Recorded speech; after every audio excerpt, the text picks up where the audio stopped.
warahmatullahi wabarakatuh. Selamat pagi dan apa kabar anak-anak? Semoga kita semuanya dalam keadaan sehat walafiat dan tetap semangat ya. Nah, untuk pertemuan ketiga kali ini, materi layanan bimbingan dan konseling kita akan membahas tentang percaya diri. Apa itu percaya diri? Nah, anak-anak pasti sudah ada yang tahu ya apa arti dari percaya diri.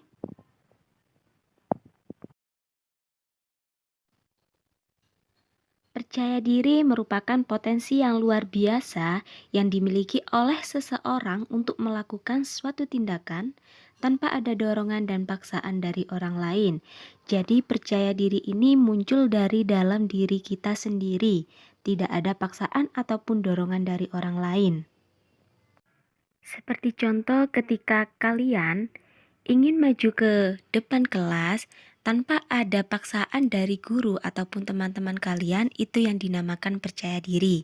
Ataupun ketika kalian ingin menunjukkan bakat ataupun minat dari diri kalian tanpa ada dorongan dari orang lain, itu yang dinamakan dengan percaya diri.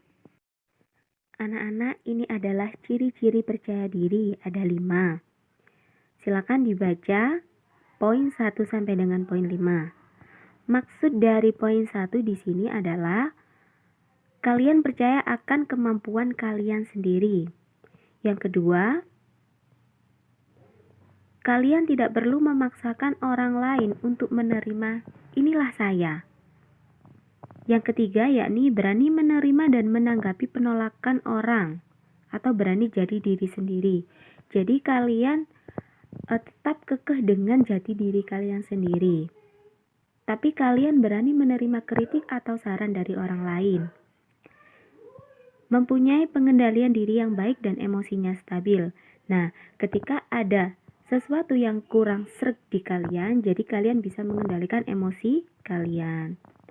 Yang kelima, memandang keberhasilan atau kegagalan tergantung dari usaha sendiri dan tidak mudah menyerah pada nasib atau keadaannya. Jadi kalian tidak mudah menyerah entah itu berhasil ataupun gagal karena kalian sudah memiliki sikap percaya diri. Nah, kalau seseorang sudah mempunyai sikap percaya diri, mereka tidak akan pernah bergantung kepada orang lain. Ketika mereka tidak bisa, mereka akan berusaha semaksimal mungkin. Jadi, tidak selalu merasa aku tidak bisa, aku harus bergantung kepada orang lain, tidak seperti itu. Untuk selanjutnya yakni faktor penyebab tidak percaya diri ada 10 poin. Yang pertama, pengaruh kurangnya perhatian dari orang tua. Yang kedua, tidak mempunyai konsep diri. Konsep diri di sini artinya yakni cara pandang kita terhadap diri kita sendiri. Ketika kita menganggap diri kita ini tidak bisa, maka rasa percaya diri ini tidak akan muncul. Sedangkan ketika kita menganggap diri ini bisa, berarti rasa percaya diri ini akan muncul perlahan demi perlahan. Yang ketiga, kemandirian belajar terhadap prestasi. Yang keempat, hidup dalam penyesalan. Yang kelima, menganggap diri sebagai masalah. Yang keenam, membandingkan diri sendiri dengan orang lain. Nah, jangan sampai kita membandingkan diri kita dengan orang lain, karena bakat dan minat diri kita tidak akan sama dengan orang lain. Memiliki ketraumaan masa lalu. Jadi, kalau kalian mempunyai ketraumaan, sebisa mungkin untuk dihilangkan perlahan demi perlahan. Jadi, jangan dipendam sampai kita tidak bisa mempunyai rasa percaya diri. Kurang persiapan diri. Belum menemukan kekuatan diri. Nah, di sini bagaimana cara kita menemukan kekuatan diri? Kita harus tahu kita ini orangnya tipe yang seperti apa. Ketika kita sudah tahu kita ini orang yang seperti apa, maka kita akan mempunyai konsep diri. Jadi kalian kalau sudah mempunyai konsep diri akan mempunyai kekuatan diri untuk bisa percaya diri. Yang terakhir yakni pengaruh dari lingkungan. Jadi percaya diri ini bisa berpengaruh dari lingkungan keluarga, masyarakat, ataupun sekolah.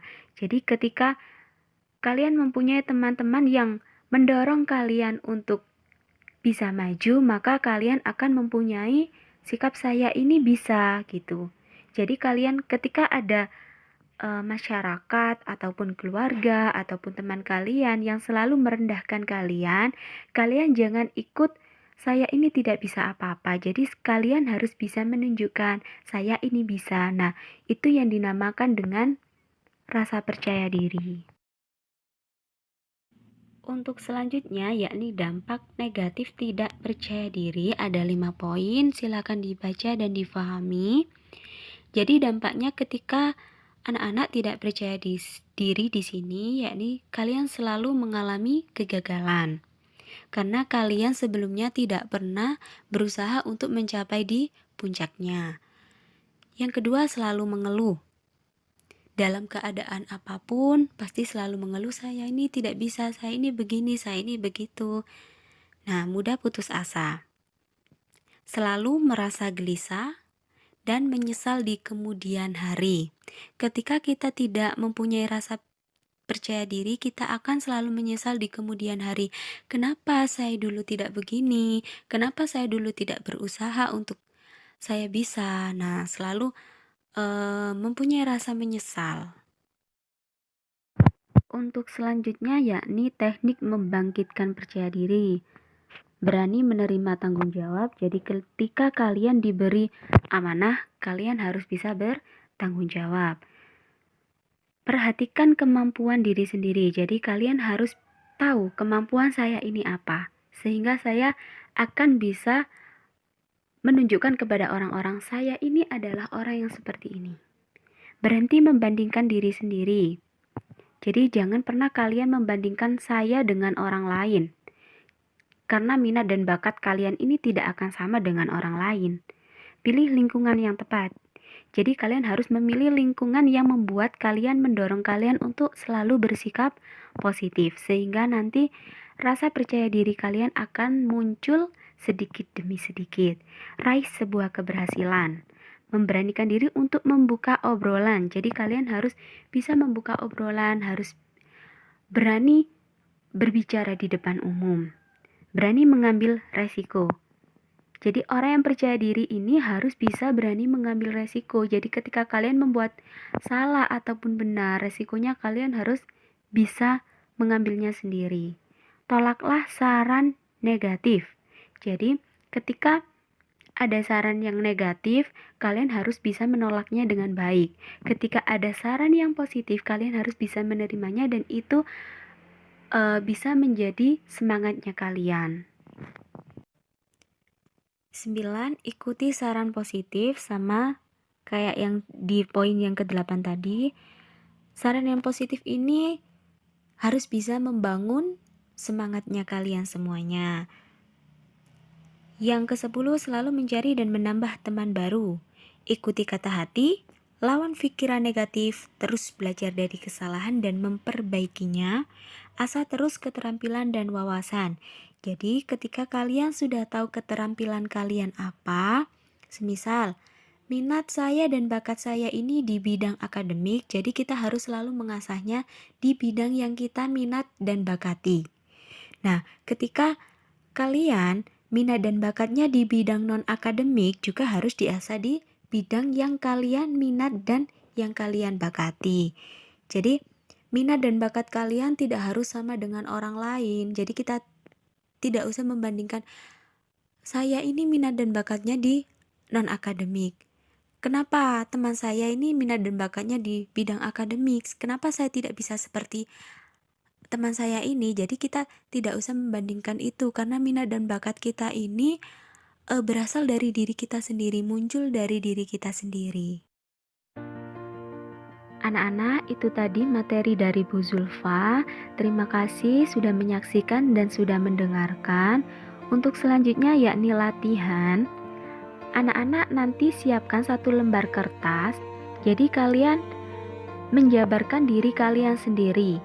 Jadi nanti di situ isinya saya ini orangnya seperti ini. Tolong dijelaskan. Kalian adalah orang yang seperti apa, tipenya orang yang seperti apa, minat dan bakat kalian ini di mana. Jadi kalian harus menjabarkan semuanya di sebuah kertas.